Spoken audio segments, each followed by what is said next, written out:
In Ogun State Television News at noon, I am Adebola Oshomoji. A high-level Nigerian delegation led by the National Security Advisor, Malam Nuhu Ribadu, has secured renewed commitment from senior United States officials to strengthen security cooperation between both countries following a series of engagements in Washington, D.C. last week.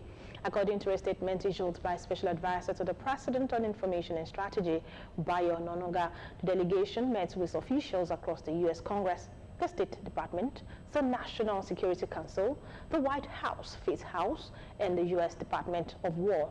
The talks focused on improving joint efforts against terrorism, violent extremism, and other security threats facing Nigeria. During the engagement, the Nigerian team firmly rejected allegations of the genocide in the country, stressing that violence in affected areas cuts across ethnic and religious lines. It warned that mischaracterizing the situation would further polarize communities and undermine ongoing efforts to restore peace. Following the discussions, the U.S. government affirmed its readiness to deepen cooperation through enhanced intelligence sharing, faster processing of defense equipment requests, and potential supply of excess defense articles subject to availability to bolster Nigeria's ongoing operations. The Southwest Governors Forum has agreed to set up a security fund under the Dawn Commission to tackle any security issues and to ensure peaceful coexistence across the region. This is part of their resolutions at a meeting on various key issues, particularly on agriculture, economy, regional development and security challenges affecting the Southwest at the State House in Oyo State in Ibadan. While applauding President Bola Tinubu for his effort and fight against insecurity and various economic reforms on all his developmental agenda, Chairman of the Forum and Lagos State Governor Babajide Sanwo-Olu said the Forum has agreed to set up a security fund under the Dawn Commission, adding that the fund will be administered by the Forum of Special Advisors on Security in the Southwest State.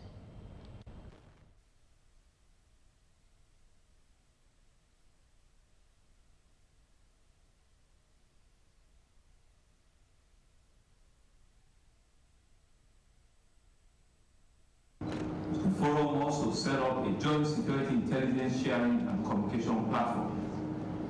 The forum resolved to establish a digital intelligence sharing platform amongst all the 6 Southwest states. This platform will exchange threat notification, will ensure that incidents are logged, traveler and cargo alerts, and coordinate state-to-state response, among others. Chairman equally appreciate all security agencies, particularly the Amotekun and hunters, for their active response, while calling on the federal government to urgently enhance forest surveillance across the region. Secure the vast forest belts that have become hideouts for all sorts of criminal elements. To this end, the forum agrees that the federal government should help deploy the forest guards across the Southwest states, with each state government responsible for providing the required personnel. The forum reaffirms their collective commitments to reclaiming the forests and ensuring that these spaces no longer serve as safe corridors for banditry, for kidnapping, or any form of criminality at all. On illegal mining, the forum also expresses deep concern over escalating activities across the region, which it said has continued to threaten environmental safety, create public health issues, and affect the region's security. A comprehensive and enforceable licensing framework, which we believe will strengthen monitoring mechanism, and it will create a stricter enforcement action against violators who may perpetrate violent crimes under the guise of mining. Acknowledged and appreciated the effort of the federal government in providing food sufficiency as well as efforts to farmers in the region for the output and subsequent stability and reduction in food price. The forum also thanked President Bola Tinubu for the establishment of Southwest Development Commission and charges the commission to effectively deliver on its mandate. Ogun State Governor Prince Dakpo Abiodun has applauded President Bola Tinubu for his commitment to national security, especially on the recent rescue of abducted persons in Kebbi and Kwara State. He gave the commendation after an emergency meeting with all security agencies in the state as part of efforts to bolster peace and order across the state. The governor announced that the state would henceforth commence registration of non-indigents, stressing the need for proper documentation and records of persons coming into the state. He explained that the measure is aimed at enhancing monitoring and early detection of criminal elements.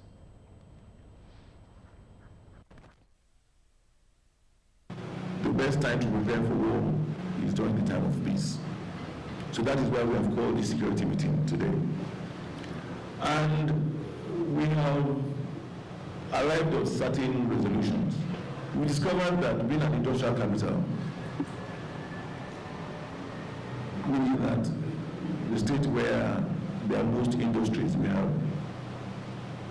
people coming from different parts of the world to set up industries here.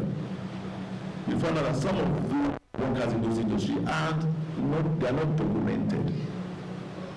And we saw that we are going to advise all those who have come to make Ogun State their home, all those who are foreign nationals, working with our Nigerian Immigration Service, our law enforcement agencies are going to ensure that everybody working in Ogun State is documented. So when there are issues, we can be touches and say those people that have those issues are legally here in Nigeria, and of course they are known to us in Ogun State. Abiodun also cautioned community leaders and traditional rulers against allocating land without government approval. He warned that any landlord harboring criminals would face the full weight of the law, barring that such land would be confiscated.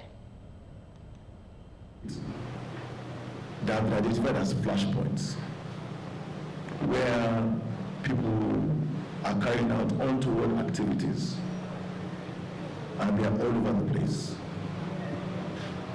One of such places is a place called Zanga in Jaboli. I have instructed our law enforcement agencies to move into these type of settlements. We have them in Jaboli, we have them in Ota, we have them all over the whole place. We are going to demolish all those places, and we are going to occupy them and own them. Because you recall that earlier on, sometime in my administration, we passed a law that any landlord that's harboring criminals, kidnappers, we will take over that property, demolish that property. So the likes of Zanga will cease to exist. And that instruction was clearly spelled out to our law enforcement architecture today. And all landlords that are found wanting, those will be apprehended and brought to book. The governor further revealed that miscreants hiding among peace-loving non-indigents won't be flushed out, stressing that the state is accommodating but will not tolerate criminality.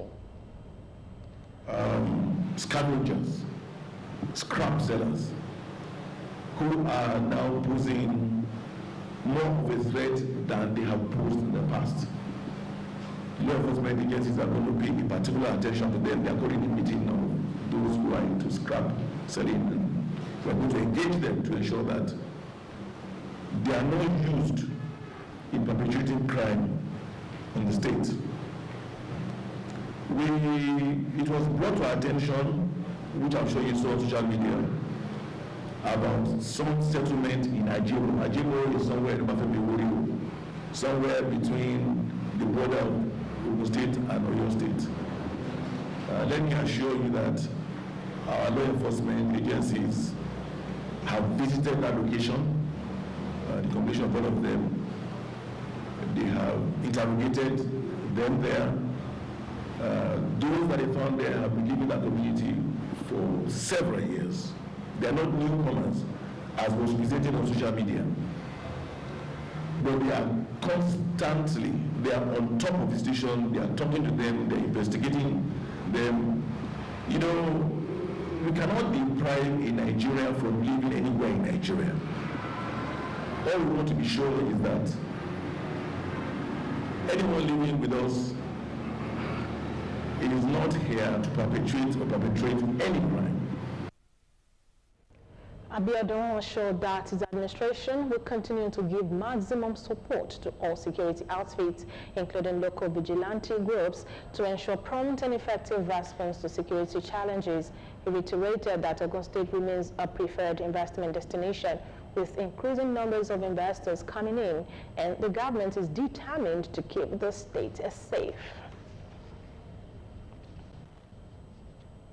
From zero to lofty height is how the locals and prominent people in Ogun East Senatorial District have described the state of road infrastructure in the axis. Commerce is booming at the toll gate built by the Prince Dapo Abiodun's administration, which has walked its talk towards urban renewal, street-to-street connectivity, and township-to-township road networking in Remo and Ijebu areas of the state. Fowora Adesanwo reports. The people's joy knows no bound. The entire Ogun East Senatorial District has continued to remain a huge construction site. From Ogere to Ibiade, from Imushi to Gijo, from Ijebu-Ode to Ijebu-Igbo, Oru to Ekpe, Mojoda axis, including Oshinubi, Obalende, Soniluba, Ilishan, Ilara, Ode, Ishara, Akaka, Akumatole, Molusi College Road and its adjoining streets are some of the several road projects that have brought commercial activities to the people of Ogun East Senatorial District. How many good roads do you have in Ikperu before Dapo Abiodun? Ikperu ke, Ikperu London, In Ikperu, there was no road before the coming of this administration. Kí ọdún pẹ̀lú Dr. Dapo Abiodun Shera Sansan, irú ọ̀nà tó ṣe láti gbèdìgbèdì area commander. So down here, èèyàn lè ṣe gbogbo ẹ̀tàn lẹ́ẹ̀kan náà. Díẹ̀. Àwọn èèyàn kan wà tẹ́kọ̀ máa sọ pé àrùn ṣe no. We are doing our 4.9 kilometers during year, and also the expansion of the road, so which will also aid the access to the airport. So those are part of the things that we are doing here. So it's a total reconstruction of the road. A number of road networks have also been executed in Agowuyi and Oru, Olabisi Onabanjo University main gate, and of course the opening of industrial platform Remo and Gateway International Airport. The people of Ogun East have never had it so good in terms of road construction and networking. But when you are talking to the BRS minimum, whereby an average person in that community or in that setup will be able to say, oh, this government is performing. This is our present government. They are doing their best to the people. Okay, let me start with the airport. I know about that, and I know that beside the airport, there's a construction going on about maybe customs service, maybe training school, or I know there's a constant facilities there going on. And I'm also seeing development in terms of road network. That's starting with maybe Ilishan to Ikperu. In Ilishan also, from Ilishan down to Ilara, the road has been constructed, and it actually has made a lot of difference as in between movement between Ilara and Ilishan. Yeah, because the road was actually really bad before he came in. This arena is a baby of Ogun State government.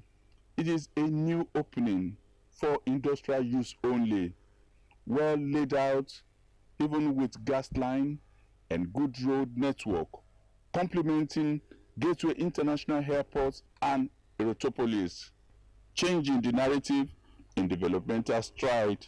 Téèyàn bá ń lọ Ilishan kò lè ju 5 minutes. Nígbà kan kẹrẹ wákàtí méjì. It is now a smooth ride from Ilishan to Ilara, to Akaka, to Ode, and Ishara. Moving to Ijebu Northeast is the Aton Eruwon Road, a newly constructed Iwo Road to Ogbogbo and Igbeba, with Balogun Road linking Igbeba and Sonny Luba, almost completed. Over 800-meter road with a double drainage on both sides. And our asphalt is a 2-layer. So as you can see, we're laying the last layer, which is the wearing course. A stretch of Lagos Garage to Itele and Ijebu-Ode to Mojoda Ekpe have been completed, just like Talbot, Awukoya, Oshinubi and Obalende roads.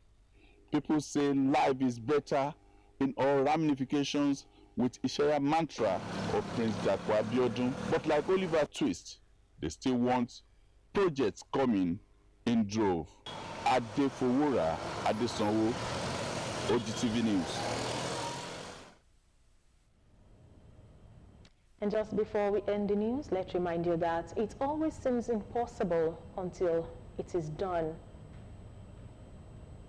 And that's all on the news. Many thanks for being part. To stay tuned for Yoruba version. Bye for now.